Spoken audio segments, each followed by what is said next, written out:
হয়েছে, দুধের পয়সা দিতে হবে, আর তাই দিতে গিয়ে হলো এক মজার কাণ্ড। নমস্কার, নতুন একটি ভিডিওতে সকলকে স্বাগত জানাই, সঙ্গে পবিত্র ঈদের শুভেচ্ছা। তো হয়েছে কি, গত মাসের 4 তারিখ থেকে আমি দুধ নেওয়া শুরু করেছি। এবার উনি আমাকে বলছে কি 4 তারিখে মাস পড়ে যাবে, মানে 3 তারিখে টাকা দিয়ে দেবে। আমি এবার ওনাকে বলছি যে বোঝাচ্ছি যে 31 তারিখ পর্যন্ত টাকাটা আমি দিয়ে দিই, তাহলে এ মাসে 1 তারিখ থেকে শুরু হবে। উনি সব কিছু হুম হুম করে শুনলো। শোনার পরে যখন টাকা দিচ্ছি তখন উনি বলে কি মুখ কিছু বুঝি পারিনি, মানে আমি কিছুই বুঝতে পারিনি। তখন আমার এত হাসি পেয়েছে যে এতক্ষণ ধরে আমি বোঝালাম কি, আর তারপরে উনি বলছে উনি কিছুই বুঝতে পারেনি। এবার আমি কি করি, তখন কোনো রকমভাবে বুঝিয়ে টাকা দিয়ে চলে এসেছি। চলুন, গল্প তো অনেক হবে, খেতেও তো হবে। আর আমার না কদিন ধরে একটু মনে হচ্ছে আমের চাটনি খায়। আমের সিজন চলে এসছে, কাঁচা আম, তাই আর বাজার থেকে কিনে আনবো কি, এখানে এই গাছটা থেকে না প্রচণ্ড পরিমাণে আম পড়ে যাচ্ছে। কেন তো কি জানি, বড় হবে না, বড় হওয়া পর্যন্ত থাকবে না, এত আম পড়েছে তলায়। ফাও ফাও এগুলো তো নষ্টই হবে আস্তে আস্তে পচে। তাই আমি ভাবলাম এগুলো কুড়িয়ে নিয়ে যাই। আর সঙ্গে এখানে কাঁচা টমেটো আছে। ছোটবেলায় এভাবে ঝড় হলে আমতলাতে এরকম আম পড়ে থাকতো না, ভারী মজা লাগতো কিন্তু তুলতে। দাঁড়ান, ওদিকেও দেখছি অনেক পড়ে আছে, ওগুলো আগে তুলে নিই, তারপরে আপনাদের দেখাচ্ছি। দেখুন এতগুলো পড়েছিল, ফাও ফাও নষ্টই হতো। ছোটবেলার কারো এরকম আম কোড়ানোর স্মৃতি মনে আছে? কমেন্টে জানাবেন কিন্তু।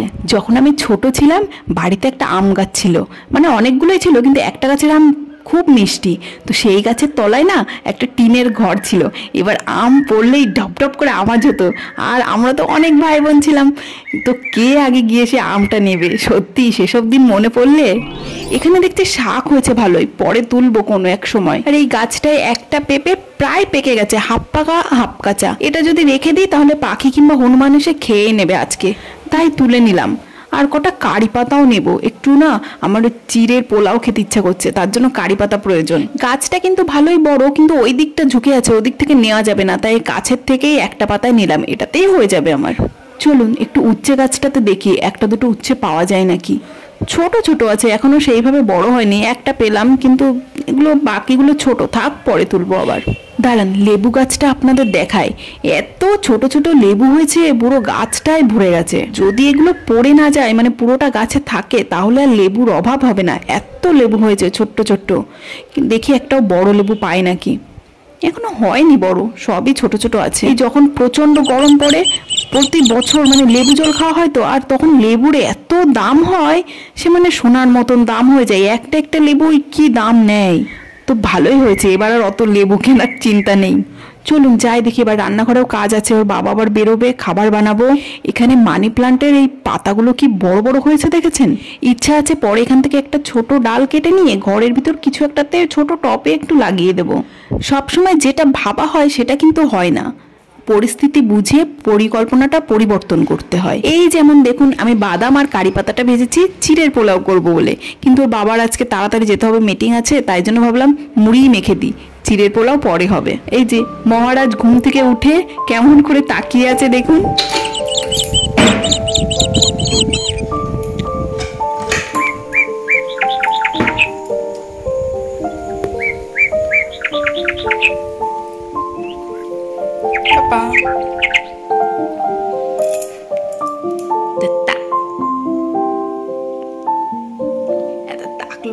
টাকলু মতন হাসি আমার, টাকলু মতন।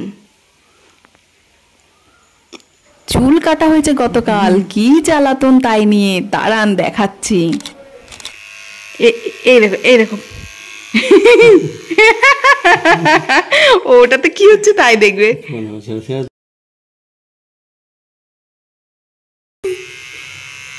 এই তো, এই যে পাপা এদিকে এদিকে।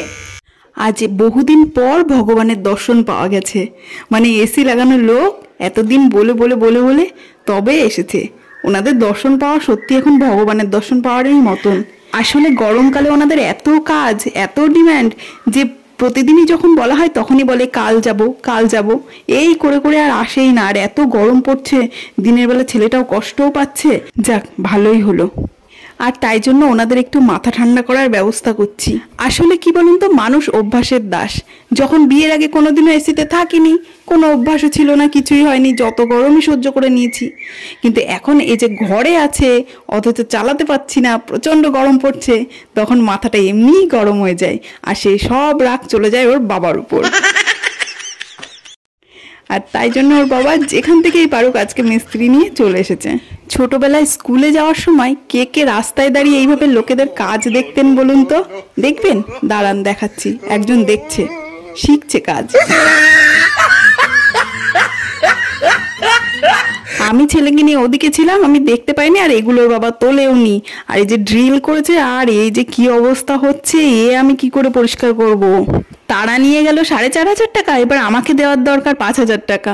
সে তো আর পাবো না, তাই ঝটপট কাজ করে ছেলেকে আবার শোয়াতে হবে, ওর ঘুম পেয়ে যাচ্ছে। এসিটা লাগানোর জন্য ওর বাবাকে তো বকছিলাম, আর এখন আমার এই অবস্থা দেখে তার বাবার মনে মনে এখন কি হচ্ছে জানেন?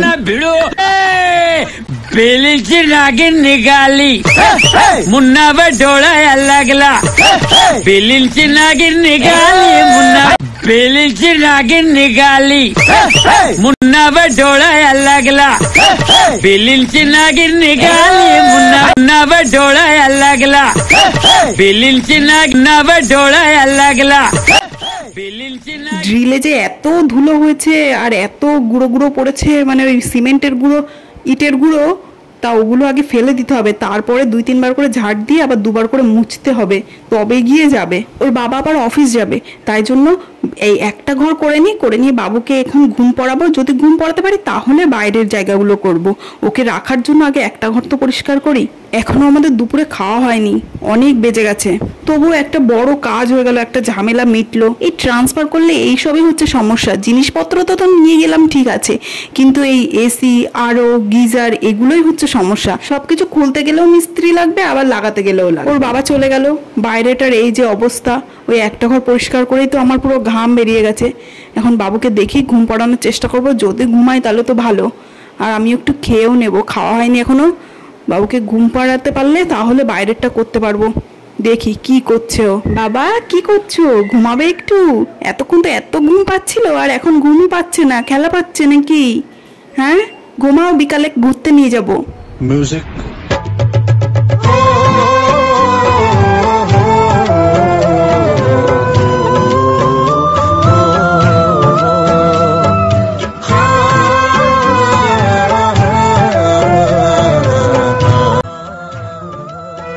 আজ ভিডিওটা এখানেই শেষ করছি। সকলে ভালো থাকবেন, সুস্থ থাকবেন, আর ভিডিওটা কেমন লাগলো কমেন্টে অবশ্যই জানাবেন।